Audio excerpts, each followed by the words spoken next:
देख रहे हैं नेटवर्क 33 राजकुमार के साथ। तो चलिए बढ़ते हैं आज की कहानी की ओर। दोस्तों, हमारे यहाँ जानवरों के लिए चोरी का उपयोग किया जाता है और उसी की डिलीवरी रात दिन करना मेरा एक रूटीन बन गया था।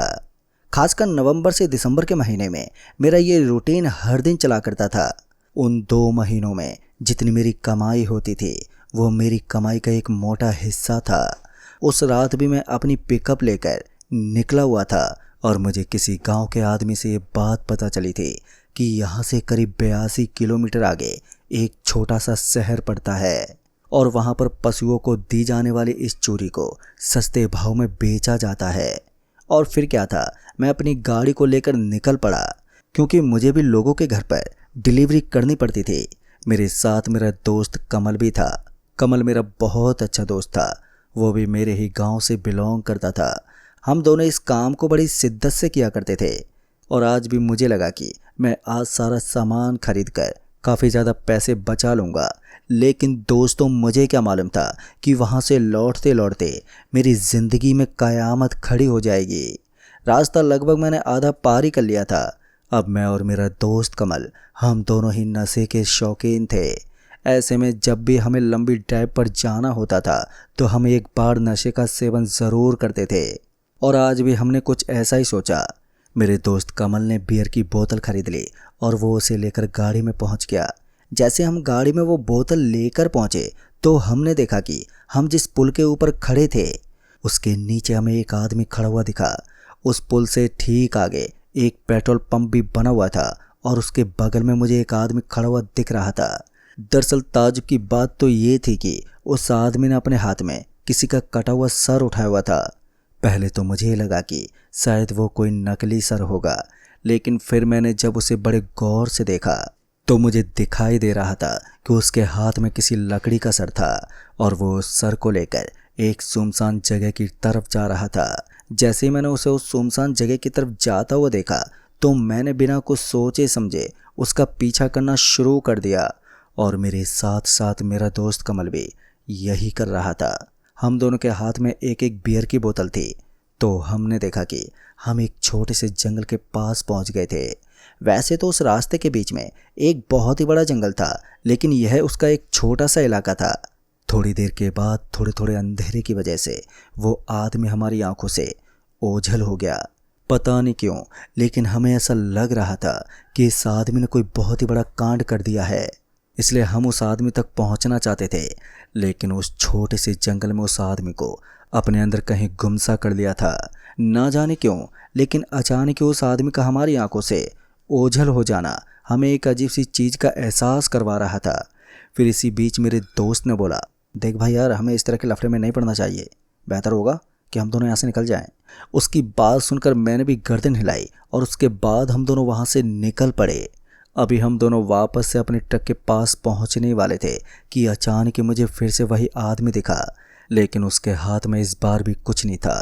इस पर मैंने अपने दोस्त को इशारा करके उसकी तरफ देखने को बोला और जैसे मेरे दोस्त ने उसकी तरफ देखा तो मैं न पाया कि सच में उस आदमी के हाथ में अब कुछ भी नहीं था।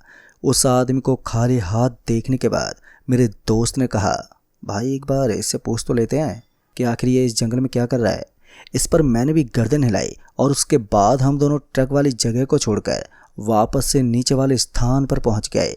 वो आदमी पेट्रोल पंप की तरफ जा रहा था, इसलिए हमने बीच में उस आदमी को टोकते हुए बोला, अरे वो भाई साहब, ज़रा रुकिए तो सही। इस पर उस आदमी ने पहले तो हमारी तरफ ध्यान ही नहीं दिया, लेकिन जब हमने बार बार आवाज़ लगाई तो उसने पीछे मुड़कर पूछा, तुम लोग मुझे आवाज़ लगा रहे हो क्या? इस पर हमने अपनी गर्दन हिलाई, पर पता नहीं क्यों, लेकिन वो थोड़ा हैरान लग रहा था। लेकिन एक बार के लिए उसने चुप्पी बनाई रखी और उसके बाद बोला, कहिए तुम लोगों को मुझसे क्या बात करनी है?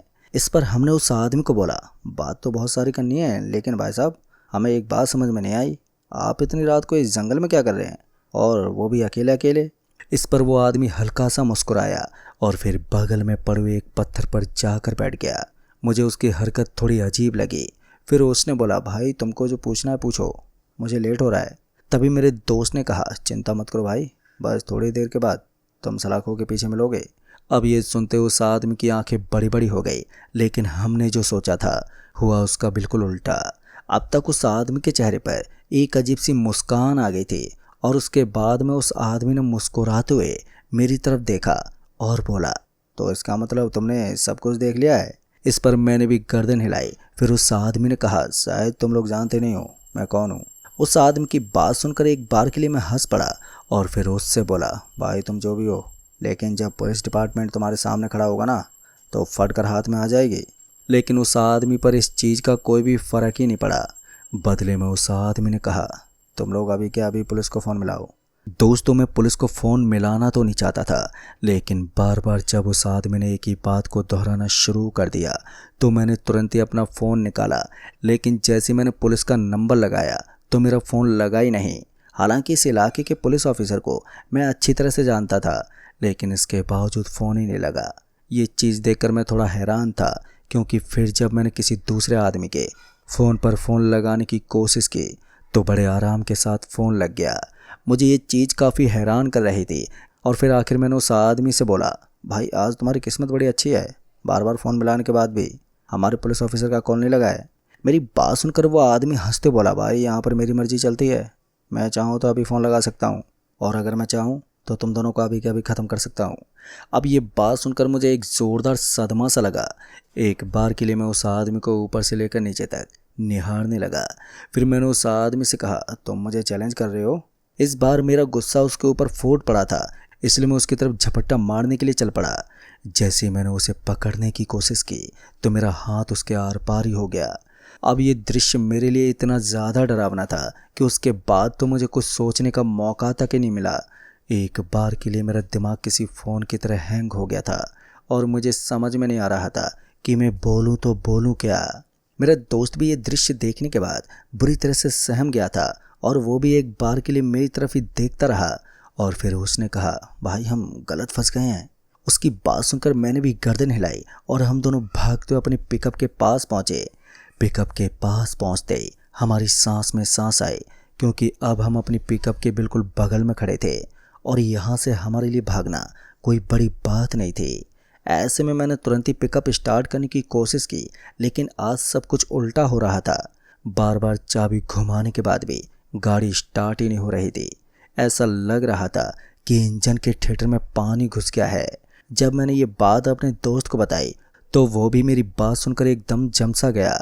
उसके बाद उसने बोला, भाई एक काम कर, जल्दी से पिकअप के दोनों तरफ की विंडो को बंद कर दे, क्योंकि आज हमारे साथ जो हुआ है वो एक बहुत ही भयानक हादसा है और इससे उभर पाना हमारे लिए इतना आसान नहीं होगा। उसकी बात सुनकर मुझे भी काफ़ी हद तक सही लगा और उसके बाद मैंने पिकअप के दोनों तरफ की विंडो को बंद कर दिया। मैं किसी भी तरह से यहाँ से जिंदा बचकर लौटना चाहता था और जिस तरह का खतरा अब हमारे ऊपर मंडरा रहा था वो हमें कभी भी ख़त्म करने की ताकत रखता था। तो ऐसे में मेरे और मेरे दोस्त का एक साथ डरना लाजमी भी था। इधर मेरा दोस्त भी बुरी तरह से घबरा रहा था और मेरी हालत भी बद से बदतर होती जा रही थी। आखिर में जब हमें यहाँ से निकलने का कोई दूसरा रास्ता नहीं दिखा तो पहले तो हमने ट्रक वाले के सामने हाथ दिखाने की कोशिश की, लेकिन ये तरकीब भी काम नहीं आई। तो आखिर में हमने फैसला किया कि हम पेट्रोल पंप पर जाकर मदद की गुहार लगाएंगे। हो सकता है कि कोई हमारी सहायता कर दे। मगर हम जैसे ही पेट्रोल पंप के पास पहुँचे तो हमने देखा कि वो पेट्रोल पंप भी एकदम पुराना हो चुका था। लेकिन अच्छी बात तो ये थी कि उस पेट्रोल पंप के बगल में एक बड़ा सा मकान बना हुआ था। उस मकान को देखकर ऐसा लग रहा था कि टाइम से इसकी सफाई होती है। साफ शब्दों में कहा जाए तो वो मकान मुझे उस पेट्रोल पंप के बजाय एकदम साफ सुथरा लग रहा था। ऐसे में मैंने अपने दोस्त से कहा, भाई हम उस हैवान से बचने के लिए यहाँ पर छुप सकते हैं। लेकिन एक बात अभी भी हम दोनों को अजीब लग रही थी कि उस आदमी ने एक बार भी हमारा पीछा करना सही नहीं समझा। और दूसरी चीज़ ये थी कि उस आदमी के हाथों में आखिर किस औरत का सर था। इसके अलावा भी ना जाने कितने सवाल मेरे दिमाग में घूम रहे थे, पर मैंने उनको अब एक साइड में रख दिया और फिर अपने दोस्त से बोला, भाई चल इस मकान के अंदर हम रुक जाते हैं। लगता है कोई पेट्रोल पंप वाला शख्स यहीं पर रहता होगा, जिस वजह से इस मकान को इतना साफ सुथरा रखा हुआ है। इतना कहने के बाद मैं उस मकान के अंदर चल पड़ा। मेरे साथ साथ मेरा दोस्त भी उस मकान के अंदर पहुंच गया। हम दोनों अब थोड़ी देर के लिए चैन की सांस ले सकते थे, लेकिन मुझे क्या मालूम था कि हम खुद अपनी मौत को दावत देने के लिए पहुंचे थे। जिस पेट्रोल पंप को हम एक असली पेट्रोल पंप समझ रहे थे, वास्तव में वो एक पेट्रोल पंप था ही नहीं। थोड़ी देर तक हम लोग जैसे उस जगह पर रुके रहे तो अचानक ही मुझे एहसास हुआ कि उस पेट्रोल पंप की सारी लाइट अब ऑन हो चुकी थी। जैसे ही मैंने उसे छोटे से रूम से निकल कर देखा तो मैंने पाया कि वो पेट्रोल पंप अब रोशनी से जगमगा रहा था। वहाँ पर मुझे एक आदमी भी दिखाई दे रहा था जिसने काले रंग की कंबल ओढ़ रखी थी और वो पेट्रोल पंप की पाइप लेकर खड़ा हुआ था। तभी मैंने उस आदमी को देखा तो मुझे ऐसा लगा कि शायद अब इस आदमी से पूछकर मैं इस जगह की सारी हकीकत जान सकता हूँ। ऐसे में मैं वहाँ से निकलने ही वाला था कि तभी मेरे दोस्त ने बोला, अरे भाई कहाँ जा रहा है? इस पर मैंने उसे हाथ से इशारा करते हुए कहा, अरे तुझे वो पेट्रोल वाला शख्स नज़र नहीं आ रहा? उससे सब बातें पूछने जा रहा हूँ। मेरी बात सुनते ही मेरा दोस्त बड़ी हैरानी के साथ बोला, भाई गांजा फूक रखा है क्या तूने? मुझे तो वहाँ पर कोई नहीं दिख रहा है। दोस्तों, दूसरी बार जब मैंने उस तरफ मुड़कर देखा तो उसके बाद तो मेरा शरीर किसी बर्फ की सिल्ली की तरह जम गया।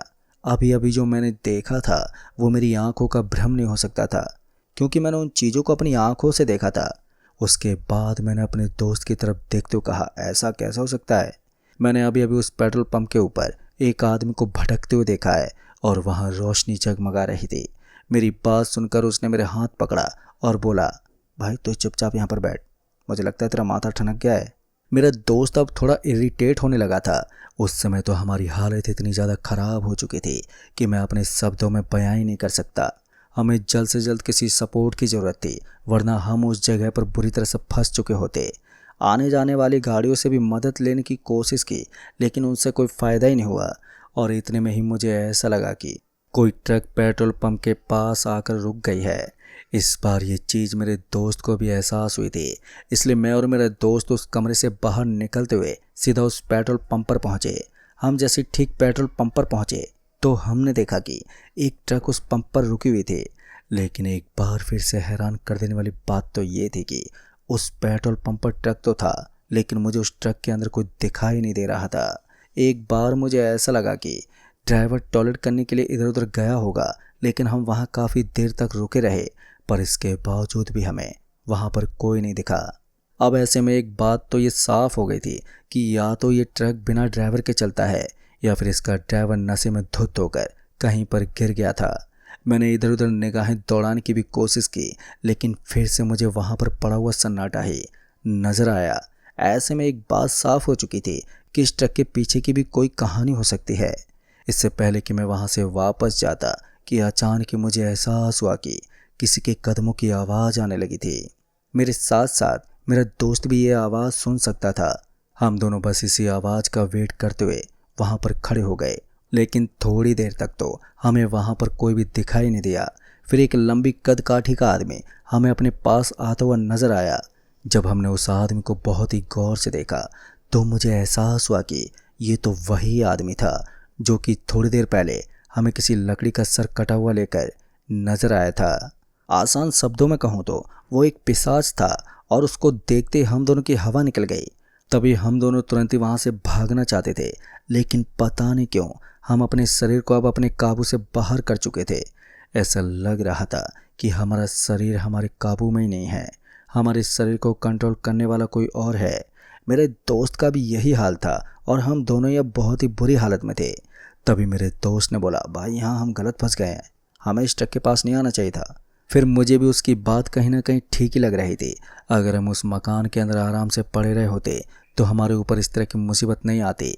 लेकिन वो कहते हैं ना कि आखिर होने को भी कौन टाल सकता है, कुछ ऐसे ही हमारे साथ हो रहा था। पता नहीं क्यों, लेकिन आखिर में वो आदमी हमारे पास आया और उसने हल्की सी आवाज़ में बोला, अगर अपनी जान की सलामती चाहते हो तो चुपचाप दोनों यहाँ से निकल जाओ, वरना दोनों को यहीं पर जिंदा काट दूंगा। उसके कहने का तरीका बहुत ही ज़्यादा डरावना था, जिस वजह से मैं और मेरा दोस्त उसके सामने एक लफ्ज़ भी नहीं बोल पाए। हम दोनों की हालत तो वैसे ही ख़राब हुई पड़ी थी, ऊपर से उसकी उस भाषा ने हम दोनों के रोंगटे खड़े कर दिए। फिर उसके बाद धीरे धीरे हमारा शरीर हल्का होने लगा। उसके साथ ही मैं और मेरा दोस्त वहाँ से सरपट भागते हुए आगे निकलने लगे। अब हमने इधर उधर का कुछ भी नहीं सोचा, बस जिधर भी हमें रास्ता नज़र आता तो हम उसी तरफ भागने लगते। थोड़ी दूर आगे जाने के बाद हम एक ढाबे के पास पहुँचे।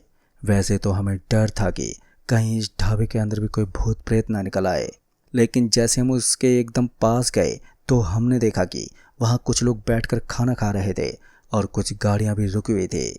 फिर ऐसे में हमें वहाँ के एक आदमी को ये सब चीज़ बताना शुरू कर दिया। जैसे उस आदमी ने हमारी बातें सुनी तो उसने बोला, अरे भाई साहब, आपका दिमाग तो ख़राब है, आपको उस पेट्रोल पंप के पास रुकना नहीं चाहिए था। फिर बाद में जाकर उस आदमी ने हमें उस आदमी की सारी सच्चाई के बारे में बताया। उसकी सच्चाई सुनने के बाद मेरा मुंह खुला का खुला रह गया। वास्तव में मुझे पता चला कि असल में वो कोई पिशाच भी नहीं था, बल्कि वो एक जिन्न था। हमारे आसपास के इस इलाके में इस जिन्न का भटकना एक आम बात है। हालांकि ये सभी को नुकसान भी नहीं पहुंचाता। जो लोग या तो इसे देख पाते हैं या फिर जो लोग शराब का सेवन करते हैं, ये उन्हीं को नुकसान पहुंचाता है। कहते हैं कि जिन्न को देखने की क्षमता हर इंसान में नहीं होती। इसके अंदर नकारात्मक ऊर्जाओं का प्रभाव ज़्यादा होता है, वही उन चीज़ों को देख सकता है। शायद मेरे और मेरे दोस्त में नकारात्मकता कुछ ज़्यादा ही थी, इसलिए हम उस ऊपरी शक्ति को देख पाए। तो दोस्तों, इस कहानी में बस इतना ही। कहानी आपको पसंद आई हो तो वीडियो को लाइक शेयर कमेंट ज़रूर कर दें। तो मैं आपका दोस्त राजकुमार जल्द ही मिलूँगा ऐसी एक और भूतिया कहानी के साथ। तब तक के लिए बाय एंड टेक केयर।